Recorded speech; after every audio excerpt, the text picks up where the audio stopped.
النحل. کہنے لگے علامہ شبیر العثمانی رحمۃ اللہ وہاں لکھنے لگے کہ اللہ نے اس شہد کی مکھی کی طرف وحی بھیجی. یہ شہد کی مکھی جو اللہ نے وَأَوْحَىٰ رَبُّكَ إِلَى النَّحْلِ شہد کی مکھی کی طرف وحی بھیجی. اس شہد کی مکھی نے اپنی پوری زندگی وحی الہی کے مطابق گزاری. اور پھر آگے چلے تو کہنے لگے وَأَوْحَىٰ رَبُّكَ إِلَى النَّحْلِ أَنِ اتَّخِذِي مِنَ الْجِبَالِ بُيُوتًا وَمِنَ الشَّجَرِ وَمِمَّا يَعْرِشُونَ کہ تو اپنے چھتے جو بنا اپنے گھر بنانا. شہد کی مکھی کو اللہ نے کہا وہ اونچی جگہوں پر بنانا, پہاڑوں پہ بنانا. تو علامہ عثمانی رحمۃ اللہ علیہ لکھتے ہیں اس لیے تاکہ زمین کی جو آلودگی ہے وہ شہد کے اندر نہ ہو.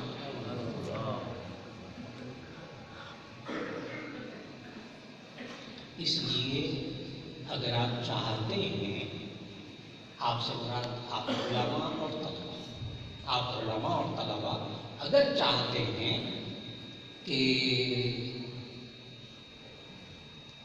زمین کی آلودگیوں سے اپنے آپ کو بچا کے رکھیں تو ان بزرگوں سے سیکھیں کہ ذرا رہنا کہاں ہے.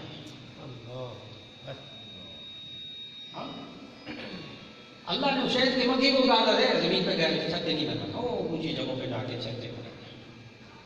ثم کلی من کل ثمرات پھر تو کھا پھلوں میں سے رس چوس. پھر علامہ عثمانی والے لکھتے ہیں کہ اتنی باریک سوئی ابھی بھی سائنسدانوں کے پاس نہیں آ سکی کہ جس باریک سوئی سے وہ شہد کی مکھی اس پھول کے اندر سے رس چوستی ہے اسے معلوم کہاں سے رس چوسنا ہے. پھر وہ آگے چلتے چلتے ابھی بہت مختصر کرا, بہت مختصر کہنے لگے کہ یہ ہے من کل ثمرات. ثم کلی من کل ثمرات پھلوں میں سے کھا. اس لیے کبھی بھی کوئی مکھی شہد کی کبھی بھی زہریلی مادہ نہیں چوستی, زہریلا مادہ کبھی نہیں چوستی, زہریلے پھول پر کبھی نہیں بیٹھتی. اور اگر بالفرض چوسا تو اس میں اچھا شہد لیکن اس کے ساتھ زہر کہیں سے لگ گیا اس کے جسم پر, اس کے پاؤں پر, تو علامہ عثمانی لکھتے ہیں کہ شہد کی مکھی کا جو چھتا ہوتا ہے اس کے ایک یعصوب ہوتی ہے ملکہ مکھی, اس کا کام ہوتا ہے صرف اور صرف رہنمائی کرنا. وہ شہد نہیں بناتی, وہ جا کے پھلوں میں سے رس نہیں چوستی, اس کا کام وہیں بیٹھنا ہوتا ہے. لیکن ایک گارڈ مکھیاں ہوتی وہ بھی جا کر شہد نہیں چوستی, اور جو کوئی زہریلی مکھی آتی ہے باہر سے اپنے پاؤں کے ساتھ اپنے جسم کے ساتھ کوئی زہر لگا کر اس کو وہیں وہ مار دیتی ہے. علامہ عثمانی لکھتے ہیں وہیں وہ مار دیتی ہے اس کو. وہی شہد کی مکھی, نہیں گندا نہ ہو جائے شہد, سمجھ میں. اور پھر اس کے بعد رس چوسنے کے بعد جب آتی ہے تو علامہ لکھتے ہیں فَاسْلُكِي سُبُلَ رَبِّكِ ذُلُلًا, پھر تو اپنے رب کی طرف ہموار راستوں سے واپس آ جا. اس لیے علامہ لکھتے ہیں, علامہ شبیر احمد عثمانی رحمۃ اللہ علیہ ہمیشہ شہد کی مکھی جس چھتے سے اٹھتی ہے اسی چھتے کے پاس جاتی ہے, کبھی بے وفائی کر کے دوسرے چھتے پہ نہیں جاتی, وہیں آتی ہے واپس. پھر علامہ لکھنے لگے کہ وہ جو اللہ نے جس طرح گھر بنانے کو کہا تو علامہ نے وہاں دعویٰ کیا. علامہ نے وہاں لکھا کہ اللہ نے اس شہد کی مکھی کو مسدس شکل میں گھر بنانے کو کہا, مسدس 6 کونوں والا.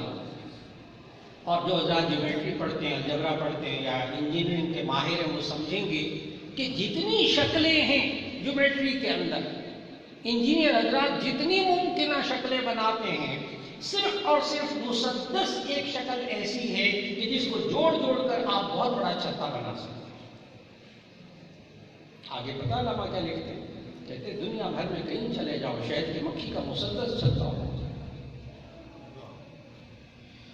اللہ نے سمجھ دیا نا, وہ ایسی زندگی گزارتی. پھر کیا ہوتا ہے, بات کو سمیٹنے لگا, پھر کیا ہوتا ہے, پھر یہ ہوتا ہے ثم کلی من کل ثمرات فاسلکی سبل ربک ذللا یخرج من بطونها شراب مختلف الوانه فیہ شفاء للناس. اس میں سے شہد نکلتا ہے جس میں لوگوں کے لیے شفا ہوتی ہے. اس مکھی میں سے شہد نکلتا ہے جس میں لوگوں کے لیے کیا ہوتی ہے, شفا ہوتی ہے. معلوم ہوا ان علماء کی موجودگی میں ایک بات کہنے لگا, معلوم ہوا ہمارے نئے نئے علماء کو، ہمارے فارغ التحصیل ہونے والے طلباء کو ہر جگہ منہ نہیں مارنا چاہیے، ہر جگہ منہ نہیں مارنا چاہیے۔ استادوں سے پوچھو کہاں منہ مارنا ہے، کہاں مطالعہ کرنا ہے، کن کتابوں کو پڑھنا ہے، کن چیزوں کو پڑھنا ہے، کن کو نہیں پڑھنا، پوچھیں، ورنہ وہی گند کہیں سے چوس کر آئیں گے تو پھر شہد نہیں نکلے گا، کچھ اور نکلے گا، اس میں شفا نہیں ہوگی، بیماری ہی بیماریاں ہوں گی، پھر اس عالم کے منہ سے بھی جو نکلے گا اس میں بھی بیماری ہی بیماری ہوگی۔ شہد کب نکلے گا؟ جب یہ پاکیزہ، علامہ عثمانی کے دیکھیں گہرائی کہاں ہے، بات کی گہرائی کہاں ہے۔ اللہ رب العزت ہمیں ان بزرگوں کے ان پھولوں سے رس چوسنے کی توفیق عطا، پھر ہمیں بھی عوام الناس کی طرح، شہد کی طرح شفا دینے والا، جہالت سے شفا، گمراہیوں سے شفا، بدعقیدگی سے شفا، اللہ ہمیں اس کی توفیق عطا فرمائے۔ اور ایک دفعہ پھر میں عرض کروں، اللہ تعالیٰ علامہ صاحب کی زندگی میں برکت عطا فرمائے، ان کی قدر کرنے کی توفیق عطا فرمائے۔ اس وقت جامعہ شفیہ میں جتنے حدیث پڑھانے والے ہیں ان سب میں عالی ترین سند حضرت علامہ خالد محمود صاحب، یہ وہ چیز ہے جس کے قیاس میں حضرت مولانا فضل الرحیم صاحب دامت برکاتہم نے انگلینڈ سے علامہ صاحب کو جامعہ آنے کی تکلیف کی تھی۔ اللہ رب العزت حضرت کے سائے کو سلامت رکھے، اور ہمیں ایک لفظ بولوں کا بس، ہمیں اللہ قدر کرنے کی توفیق، ان کے علم سے فیض اٹھانے کی توفیق دے دے۔ یہ علامہ شبیر احمد عثمانی رحمۃ اللہ علیہ کے براہ راست شاگرد ہیں، ان کے علوم کے امین ہیں، ان کے علوم کے امین ہیں، اور یہ امانت بڑے دنیا کے کونے کونے میں جس طرح پہنچا، اللہ ہمیں اس سے فائدہ اٹھانے کی توفیق۔ آخر دعوانا الحمدللہ۔